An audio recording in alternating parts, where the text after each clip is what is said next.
حالانکہ آپ کو پتا ہے قرضے کا ثواب کتنا ہے؟ چلے آج یہ بھی سن لیں. معراج کی شب نبی پاک علیہ الصلوۃ والسلام جب معراج کو تشریف لے گئے تو آپ نے جنت کے ایک دروازے پر لکھا ہوا دیکھا کہ صدقے کا ثواب 10 گنا ہے اور قرضے کا ثواب 18 گنا ہے. تو آپ نے جبریل امین سے پوچھا اے جبریل ایسا کیوں؟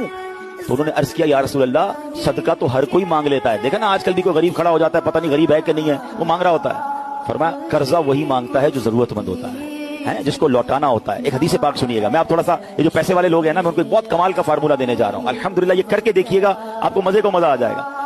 حدیث پاک کا مضمون ہے کہ جب بندہ کسی مسلمان کو قرض دیتا ہے, میں اگزامپل کے طور پر سمجھاتا ہوں, آپ سے کسی آپ کے امپلائی نے ہی آپ کے یہاں کام کرنے والے نے کہا صاحب مجھے ضرورت ہے 50,000 روپے. اچھا بھائی آپ نے اس سے طے بھی کر لیا کتنے ٹائم میں دو گے؟ کا 4 مہینے میں دے دوں.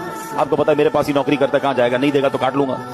50,000 روپے آپ نے اس کو قرضہ دیا 4 مہینے کے لیے. حدیث پاک کا مضمون ہے اس بندے کو روزانہ 50,000 روپے صدقہ کرنے کا ثواب ملتا ہے. آپ حساب کریں مہینے